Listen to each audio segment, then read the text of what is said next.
The cantina on Nexus Prime was the kind of place where secrets were traded, like currency, and stories flowed as freely as the synthetic alcohol. Neon lights from a dozen different star systems cast rainbow shadows across the metal walls, while the air recyclers hummed their endless mechanical song. The smell of exotic spices, alien sweat, and engine fuel created a unique cocktail that marked this place as home to the galaxy's wanderers.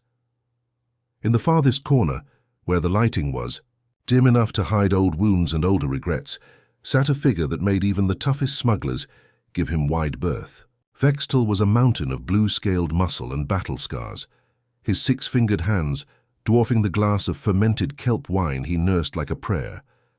The Rigelian's golden eyes swept the room with the practiced gaze of someone who had survived. Too many ambushes to ever truly relax.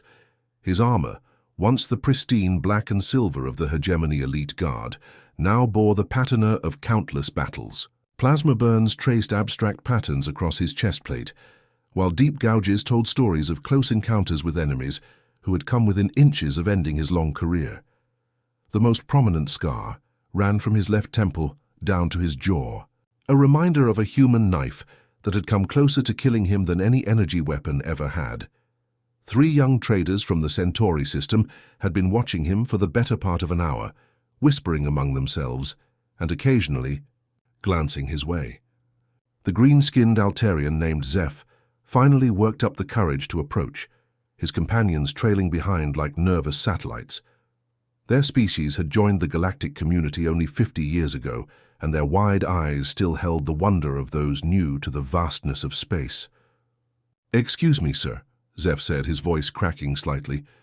"We don't mean to disturb you, but aren't you Vextal, the one they called the Iron Mandible?"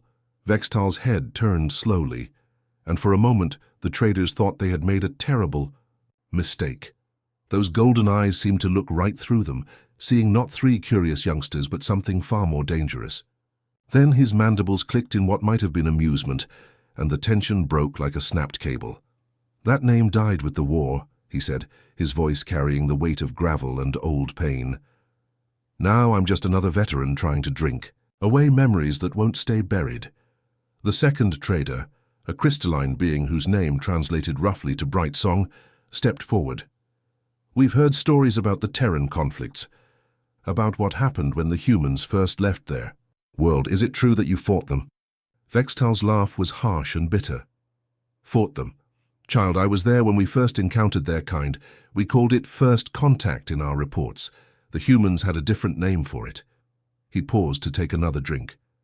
"They called it the day the galaxy learned to fear." The third trader, a furry mammalian creature from the outer rim, leaned forward eagerly. "But humans are so small, so fragile. How could they possibly—" "Stop right there." Vextal's voice cut through the cantina's background noise like a vibroblade through flesh. Several nearby conversations died as other patrons turned to listen. "That's exactly what we thought. Soft pink skin that tears at the slightest touch. No natural armor, no claws, no venom glands. They can't even survive in space without artificial life support."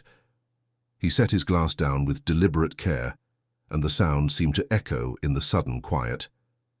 "When they first achieved faster-than-light travel, our intelligence services classified them as a Class 7 species, minimal threat, suitable for incorporation into the hegemony as a client race.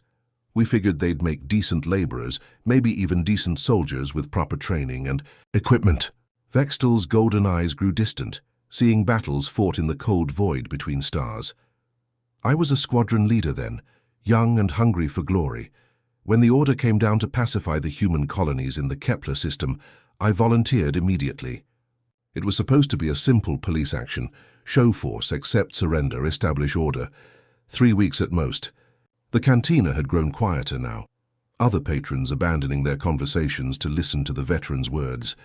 Even the bartender, a multi-armed creature from the galactic core, had stopped polishing glasses to pay attention. "The first thing that should have warned us was their music," Vextal continued, his voice taking on the cadence of a military briefing. "Every species we'd ever encountered had music that reflected their nature. The Rigelians had complex harmonies that matched our mathematical minds.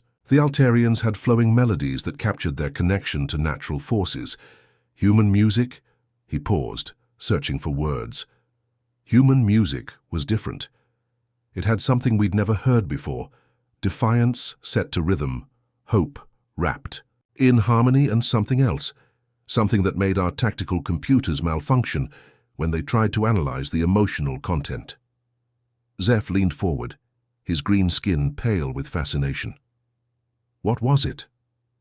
Vextal's mandibles clicked again, but this time there was no amusement in the sound. It was the sound of a species that had never learned how to quit. Every other race in the galaxy has survival instincts that know when to surrender, when to retreat, when to accept defeat as the price of living another day. Humans. He shook his head slowly. Humans seem to view defeat as just another problem to solve. The veteran lifted his glass again, staring into the swirling green liquid, as if it held answers to questions he'd stopped asking years ago. 7 years I fought in that war. 7 years of watching the impossible become routine, of seeing tactical doctrine rewritten in blood and fire. I watched species that had conquered entire star systems pack up and flee rather than face human forces. I saw weapons designed by minds that thought like predators and fought like prey with nothing left to lose. His voice dropped to barely above a whisper, but in the silence of the cantina, every word carried clearly. You want to know about humans? You want to hear war stories that will help you understand why the galaxy's greatest military powers negotiated peace treaties instead of pressing advantages? Then settle in, younglings. What I'm about to tell you will change how you see warfare, survival, and the very nature of what it means to refuse surrender. The air in the cantina seemed to thicken with anticipation, and even the station's ambient noise seemed to fade, as if the universe itself was holding its breath. Vextal's claws traced the rim of his glass as he stared into the swirling liquid, his mind traveling back across the years to a world that had changed everything he thought he knew about warfare. The cantina around him seemed to fade away, replaced by the red dust and twin suns of Kepler 442b. The planet was nothing special, he began, his voice carrying the weight of old memories. A frontier world on the edge of human space, barely, worth the fuel it took to get there. Red soil, thin atmosphere, and temperatures that would freeze most species solid at night. The humans had been there for maybe 5 years, trying to terraform a chunk of rock that any sane species would have abandoned. He took a sip of his drink, the bitter taste mixing with bitter memories. Our fleet dropped out of hyperspace at dawn local time, 12 assault cruisers, support vessels, and my personal command ship. The humans had maybe 2 old patrol boats that looked like they'd been held together with prayer and scrap metal. Our sensors showed their main settlement housed about 300 civilians and 50 military personnel. Zeph shifted nervously in his seat. 300 to 50? Those odds should have been a slaughter, Vextal finished. But you're thinking like a civilized being. Humans don't think like that. When we sent the standard surrender demand, their response came back in less than 10 minutes. Not a negotiation, not a request for terms. Just 2 words. Come and take it. The veteran's mandibles clicked as he remembered the moment. I thought it was bravado. Every species talks tough when they're facing impossible odds.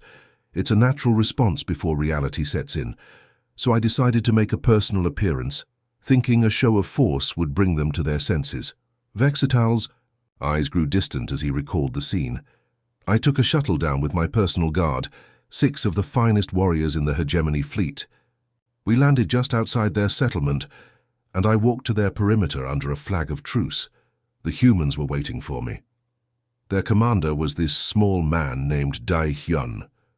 He couldn't have weighed more than 70 kilos soaking wet, and he was wearing armor that looked like it had been patched together from spare parts. But when he stepped forward to meet me, there was something in his eyes that made my combat instincts scream warnings. The crystalline trader leaned forward. What did you see? Certainty, Vextal said simply. Every other species I'd faced showed fear, anger, desperation, emotions that made sense when facing overwhelming force. This human looked at me like I was a puzzle he'd already solved. He had black hair streaked with grey, scars on his hands that spoke of years of hard fighting, and eyes like chips of volcanic glass. When he smiled at me, It wasn't the smile of someone trying to be brave. It was the smile of someone who knew a secret I didn't. Vextal paused to gather his thoughts, and the cantina remained silent except for the distant hum of the station's life support systems. I offered him the standard terms. Surrender and his people would be relocated to a work colony. Resist, and we would take the settlement by force. He listened to my entire speech without interrupting, nodding occasionally like he was taking notes. When I finished, he said something that should have been my first clue about what I was really facing. "What did he say?" the furry trader whispered. He said, "Commander, we appreciate the offer, but we didn't come this far to only come this far. These people left Earth to build something better. If you want to take that away from them, you're going to have to go through us." Then he smiled again, and I swear by the void itself, that smile still visits my nightmares. Vextal's hands clenched around his glass.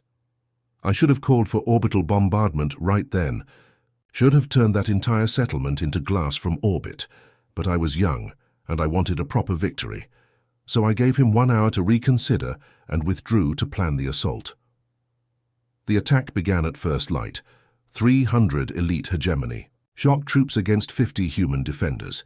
We had energy weapons, powered armor, air support and tactical superiority.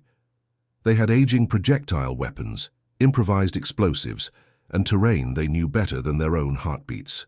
The veteran's voice took on the mechanical tone of someone reciting a tactical report, but underneath it was something else, a kind of horrified respect that colored every word. The first wave hit their outer perimeter and ran straight into a killing field. The humans had spent months turning their entire settlement into a fortress. Every building had been reinforced and turned into a bunker. Every street had been mined and turned into a trap. Every window had been converted into a firing position, with overlapping fields of fire. But that wasn't the worst part.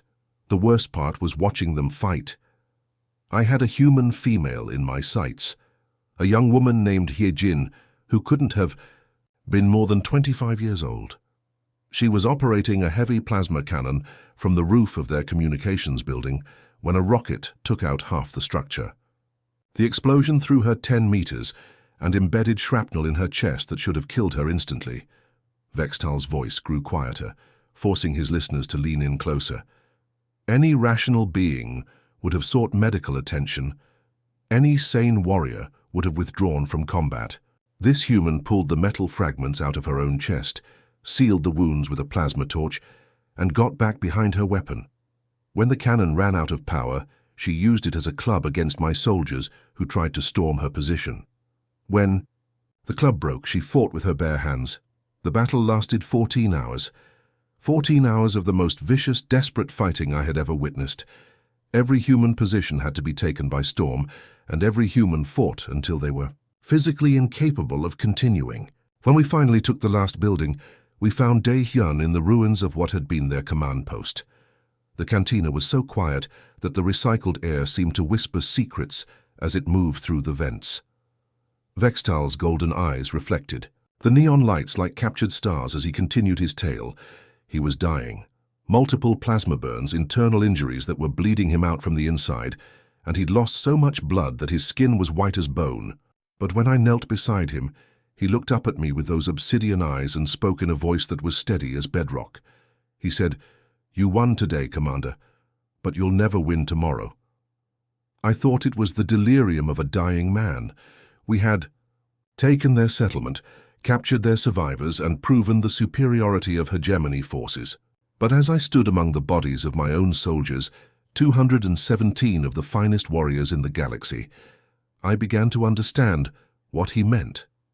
Vextal finished his drink in one long swallow, and when he set the glass down, his hands were shaking slightly. The humans had recorded everything, every tactic we used, every weakness they found in our equipment, every mistake we made. As Daehyun died, he was transmitting all of that data to every human military unit in the sector. He turned his defeat into a lesson that would save thousands of human lives in future battles. That was my first taste of human warfare, younglings. Not just the fighting, but the thinking behind it. They don't just fight battles. They fight wars that span generations. Every defeat teaches them something new. Every victory shows them what's possible. And they never, ever forget. The silence stretched on as the young traders absorbed the implications of what they'd heard, each lost in their own thoughts about a species that could turn death itself into a weapon. The bartender slid another glass of kelp wine across the metal surface, and Vextal caught it with practiced ease. His golden eyes had taken on a haunted quality that made the young traders shift uncomfortably in their seats. The veteran stared at the liquid for a long moment, before speaking again. After Kepler 442b, High Command decided I was their expert on human psychology. The irony wasn't lost on me. I'd barely survived my first encounter with them, lost 2/3 of my force, and somehow that qualified me as an authority. His mandibles clicked in dark amusement.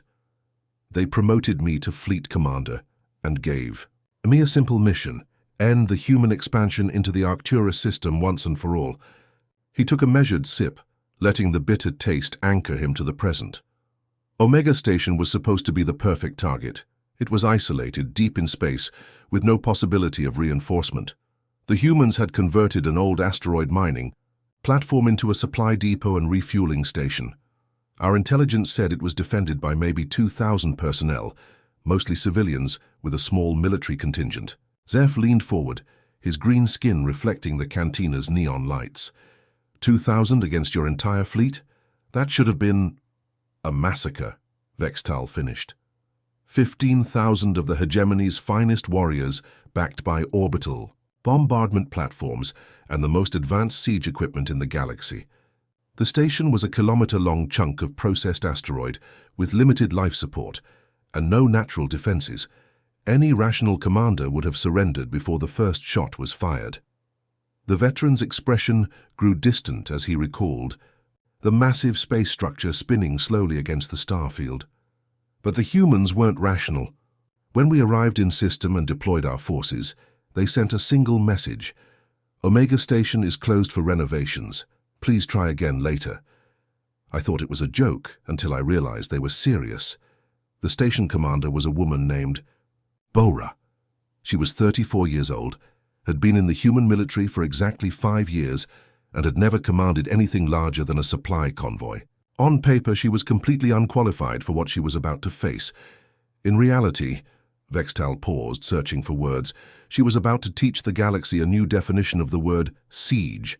The crystalline trader's internal lights flickered with excitement. What made her so dangerous? She understood something that took me months to figure out, Vextal replied.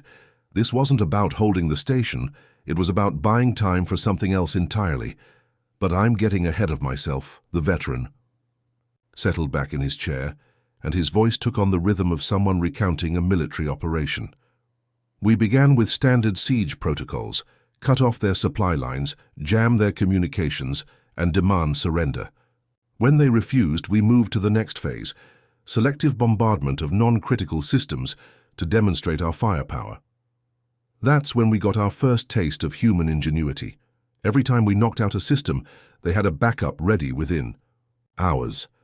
We destroyed their main power grid, and they had solar collectors made from kitchen appliances operational before our next attack wave. We took out their water recycling plant, and they were collecting moisture from the air vents using improvised condensation systems. Vextal's hands gestured as he spoke, painting pictures in the air. But the real nightmare began when we tried to starve them out. Bora implemented rationing that would have killed most species within weeks. 1 meal every 3 days, water, recycled so many times it barely qualified as liquid, and air recycled until it was more carbon dioxide than oxygen. Any sane population would have revolted within a month. The humans thrived on it. They turned survival into a competition, with different sections of the station trying to outdo each other in conservation efforts. They had engineers working 18-hour shifts to squeeze extra efficiency out of failing systems. They had cooks creating meals from protein paste and recycled nutrients that somehow tasted better than anything in our military rations. The furry trader shook his head in disbelief. How did they maintain morale under those conditions? That's what I couldn't understand, Vextal admitted. Every night, they would broadcast music throughout the station. Not military marches or propaganda, but songs about home, about the people they were fighting for. about dreams that wouldn't die even in the vacuum of space. They turned their suffering into strength, their desperation into determination. 3 months into the siege, we detected unusual activity in the station's lower levels. My tactical officers were convinced the humans were building some kind of super weapon.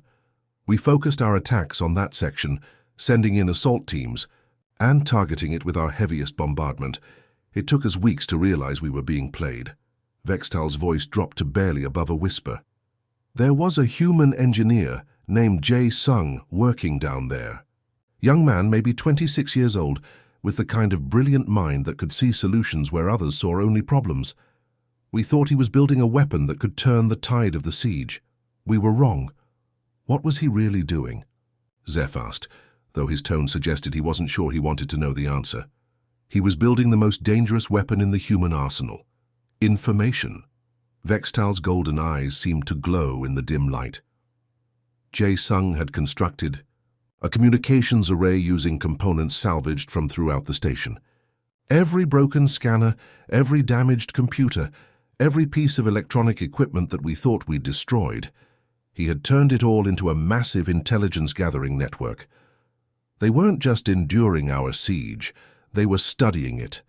Every attack we made, every tactic we employed, every weakness we showed, they recorded it all and broadcast it to the entire human military network.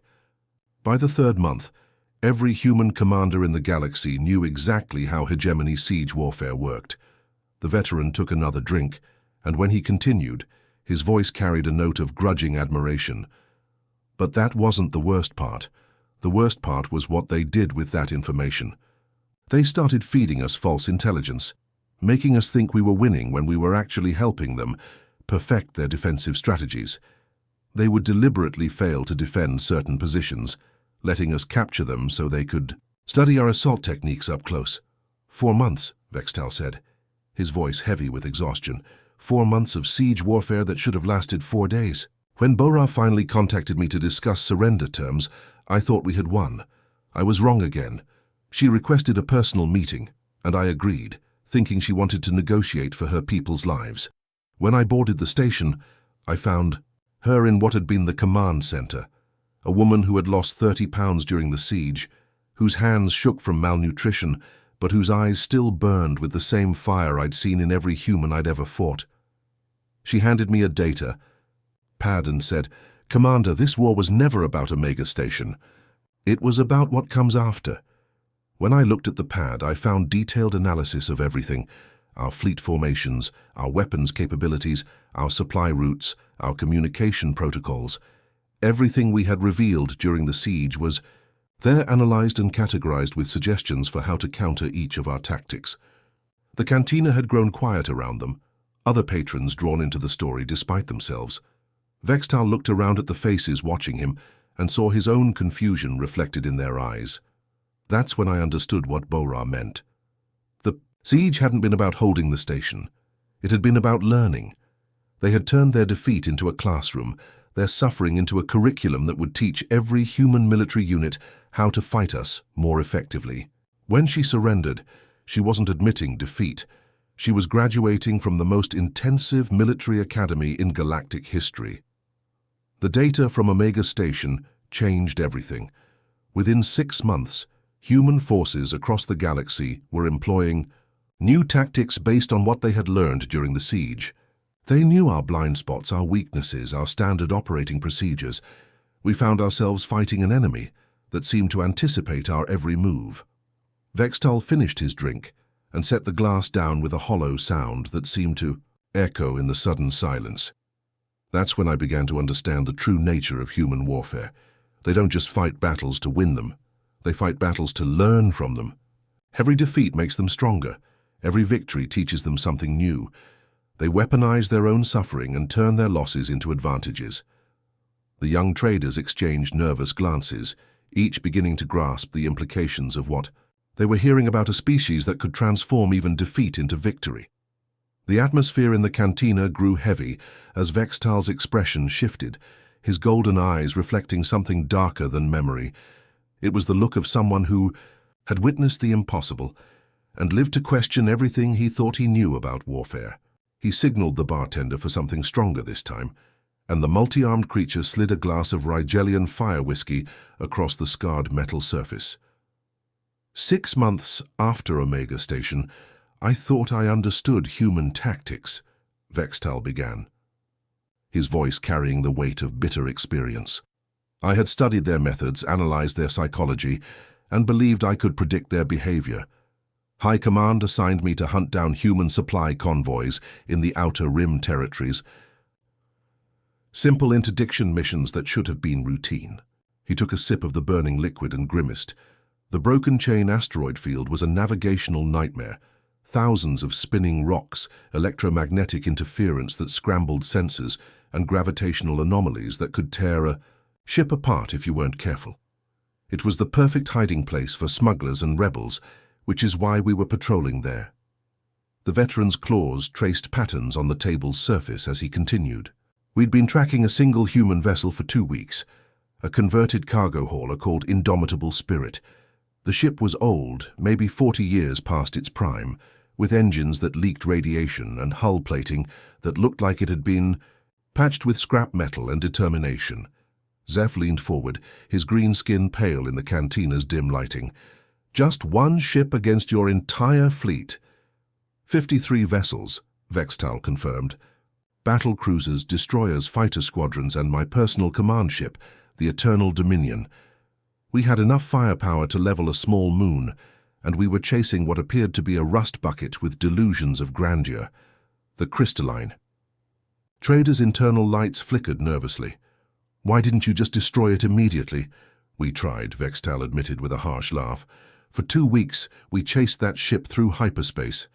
Every time we thought we had them cornered, they would slip away using jump coordinates that should have been impossible to calculate. Their navigator was either insane or brilliant, possibly both. He paused to gather his thoughts, his eyes distant with memory. The ship's commander was a man named Wu Jin, 42 years old, former merchant marine who had signed up with the human military when the war started. His service record showed he'd never commanded anything larger than a supply convoy, never fought in a major battle, never even fired a shot in anger. On paper, he was nobody special, but you learn different, the furry trader said quietly. The hard way, Vextal agreed. When we finally cornered them in the Broken Chain field, I thought it was over. The asteroids would limit their maneuverability, and we had them outnumbered 53 to 1. I opened a channel and offered standard surrender terms. Quick death for the crew, salvage rights for the ship. The veteran's mandibles clicked as he recalled the moment. Wu Jin's response was immediate. He said, "Commander, we appreciate the offer, but we've got somewhere to be. You're welcome to try and stop us." Then he did something that defied every principle of military logic I'd ever learned. "What did he do?" Zeph whispered. He turned around and charged straight at my fleet. Vextal's voice carried a note of amazed disbelief, even years later. 1 ship against 53. My tactical officer thought it was a surrender run. That they were planning to ram the nearest vessel as a form of ritual suicide. I knew better by then. The battle began when they opened fire at maximum range. Their gunner, a man named Kyung Ho, was operating weapons that belonged in a museum. 4 plasma cannons that should have been scrapped decades ago, but he used them like surgical instruments. His first salvo took out the sensor array on my lead destroyer and crippled the engines on 2 of my fighters. Vextal's hands moved as he spoke, recreating the battle in miniature on the table's surface. But it was their pilot who truly amazed me. A young woman named Yun-hee, maybe 25 years old, who flew that massive freighter like it was a fighter craft. She threaded the ship through asteroid clusters, using gaps that were barely wider than the hull itself, pulling maneuvers that should have torn the vessel apart. The asteroids became their weapons, he continued, his voice growing more animated. Hyun-hee would use the ship's mass to destabilize asteroid orbits, creating avalanches of rock and metal that smashed into my pursuing vessels.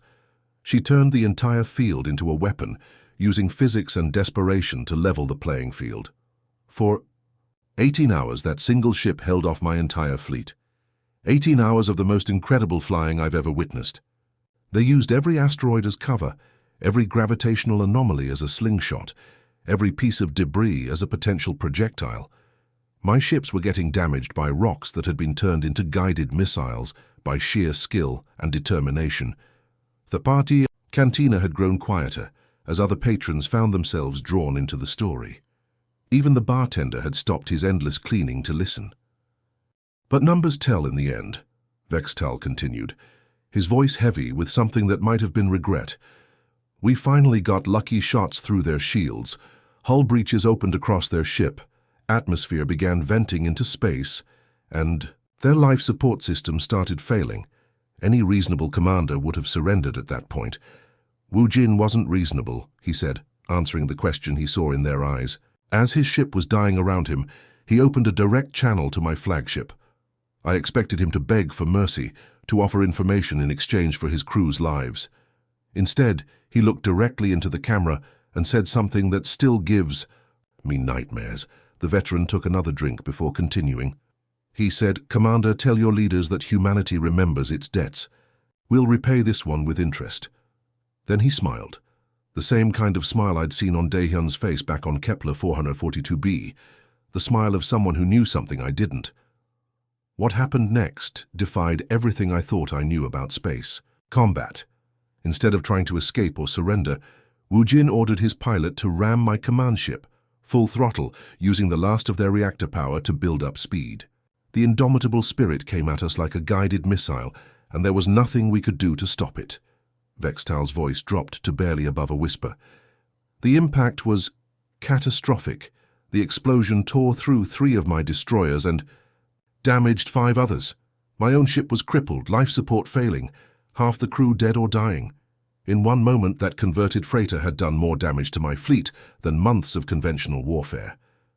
But that wasn't the worst part, he continued, his golden eyes reflecting the cantina's neon lights like trapped stars. In the final seconds before impact, as his ship was breaking apart around him, Wu Jin transmitted something to every human vessel in the sector. Complete tactical data on our fleet formations, our weapons capabilities, our communication protocols, our blind spots, everything they had learned during 18 hours of impossible combat. He turned his death into a weapon, Vextal said, his voice filled with a mixture of horror and admiration.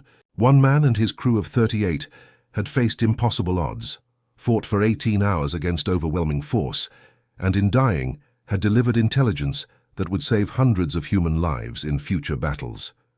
The silence stretched on as the implications sank in. Finally, the crystalline trader spoke, his voice barely audible. "How do you fight an enemy that can turn defeat into victory?" Vextal's laugh was harsh and bitter. "That's the question that ended my military career. Youngster, how do you defeat an enemy that learns from every loss, that turns every death into a lesson, that refuses to accept that some battles can't be won?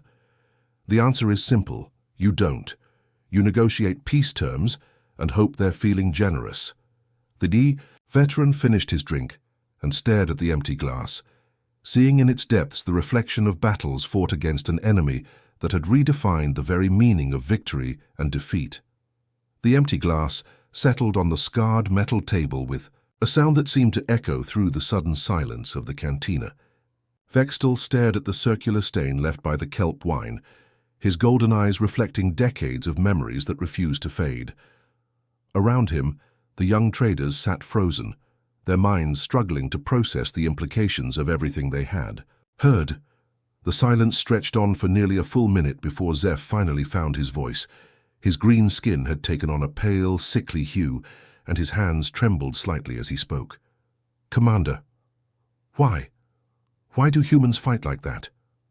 Every other species in the galaxy knows when to surrender, when to cut losses and live to fight another day. It's basic survival instinct." Vextal's mandibles clicked slowly, a sound that had lost its earlier bitterness and taken on something else, something that might have been respect or perhaps fear, or maybe both intertwined in ways that defied easy categorization. "That question haunted me for 3 years after the war ended," he said, his voice carrying the weight of sleepless nights and endless analysis. "I spent months studying human psychology, reading their literature, analyzing their historical conflicts. Every report I filed concluded the same thing. Humans were tactically unpredictable because they operated from principles that defied rational military doctrine. My superiors accepted these reports, but I knew they weren't complete. I was missing something fundamental. The veteran gestured to the bartender, who approached with another bottle of the strong Rigelian whiskey. As the liquid poured, Vextal continued his story, his voice taking on the measured tone of someone recounting a pivotal moment in his life. The answer came from an unexpected source. After the armistice was signed, I was assigned to oversee prisoner exchanges at the neutral zone. Most of the human captives were eager to return home, but there was one who requested to stay longer. A man named Minho. The crystalline trader leaned forward, his internal lights pulsing with curiosity. A human wanted to remain in captivity. Not captivity, Vextal corrected. Minho was a philosopher before the war. When his colony world was attacked, he was drafted into the human military despite having no combat experience. He served as a communications officer and was captured during a supply run. But instead of wanting to leave, he asked permission to study our culture and language. Vextal took a sip of his drink, the burn of the alcohol grounding him in the present moment. I was curious about this strange human, so I arranged several interviews with him. Minho was 43 years old, with graying hair and hands that showed he had spent more time holding books than weapons. He spoke 5 languages fluently and could discuss philosophy, art, and literature with the kind of depth that made even our scholars take notice. During our third meeting, I finally asked him the question that had been eating at me. Why did humans fight so differently from every other species? Why did they seem to view death not as something to be avoided, but as just another tactical option? The cantina had grown quieter as other patrons found themselves drawn into the conversation. Even the constant background hum of the station's life support system seemed muted, as if the universe itself was waiting for the answer. Minho was quiet for a long time, Vextal continued. He stared out the observation window at the stars, and I could see him choosing his words carefully. When he finally spoke, he said something that changed my entire understanding of human nature. The furry trader shifted nervously in his seat. What did he say? He said, "Commander, you think we fight because we're not afraid to die. That's not true. We're terrified of death just like every other living thing, but we're more afraid of something else. We're afraid to live as less than what we could be." Vextal paused, allowing the weight of those words to settle over his listeners. I asked him to explain what he meant, and Minho told me about human history. He spoke of their wars, their struggles, their endless conflicts with each other, but he also spoke of their dreams, their constant drive to become something better than they were. He explained that humans don't fight for territory or resources the way other species do. They fight for ideas, for principles, for the right to determine their own destiny. When you threaten a human's ability to grow, to learn, to become more than they are, you're not just threatening their life, you're threatening their reason for living. The veteran's voice grew softer, forcing his audience to lean in closer. Minho said that every human carries within them the potential to be a hero, a genius, a saint, or a monster. They fight so fiercely because they believe that potential is sacred, that it must be protected at all costs. When humans face impossible odds, they're not just fighting for survival, they're fighting for the right to discover what they might become. That's when I understood why human tactics seemed so irrational. They weren't fighting to win individual battles. They were fighting to preserve the possibility of winning the war, even if it took generations. Every sacrifice, every seemingly pointless last stand, every desperate gambit was part of a larger strategy that spanned not just years, but centuries. Vextal stood slowly, his massive frame casting long shadows across the cantina floor. The scars on his armor caught the neon lights, creating patterns that told stories of battles fought against an enemy that had redefined warfare itself. The Hegemony High Command called me back to the capital for debriefing 6 months after my conversation with Minho. They wanted to know if we could win a total war against humanity, if we could completely crush their resistance and incorporate their worlds into our empire. His golden eyes swept across the faces of his listeners, each one hanging on his words. I told them the truth. Yes, we could probably win such a war, We had superior numbers, better technology, and more resources. But the cost would be unthinkable. To completely defeat humans, we would have to kill not just their soldiers, but their children, who might grow up to resist us. We would have to destroy their art, their literature, their music, everything that made them human. We would have to become the kind of monsters that the galaxy would remember for 1,000 years. And even then, he continued, his voice dropping to barely above a whisper, we couldn't be sure we would succeed, because humans had shown us something terrifying. They could turn defeat into victory, death into inspiration, suffering into strength. Every atrocity we committed would become a rallying cry for the next generation of human fighters. The cantina was completely silent now, the weight of Vextal's words pressing down on everyone present like a physical force. The veteran moved toward the exit, his footsteps echoing on the metal floor. That human commander on Kepler 442b, Dae-Hyun, was right, he said, pausing at the doorway.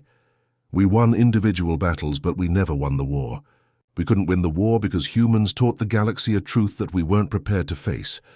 What truth? Zeph asked, his voice barely audible.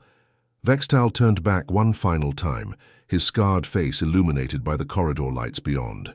The cantina. The most dangerous enemy isn't the one you can't kill. It's the one who makes you question whether you should. Humans don't just fight wars. They become wars. They turn their entire existence into a weapon forged from love, hope, dreams, and an unshakable belief that tomorrow can be better than today. When you fight humans, you're not just fighting soldiers. You're fighting the accumulated hopes and dreams of every human who ever looked at the stars and wondered what lay beyond. You're fighting against the possibility of redemption, of growth, of becoming something better than what you are. And in the end, that's a war that no civilized species can win without losing everything that makes them worth preserving. As Vextal disappeared into the corridors of Nexus Prime, his heavy footsteps gradually fading into the ambient noise of the station, the young traders remained seated in contemplative silence.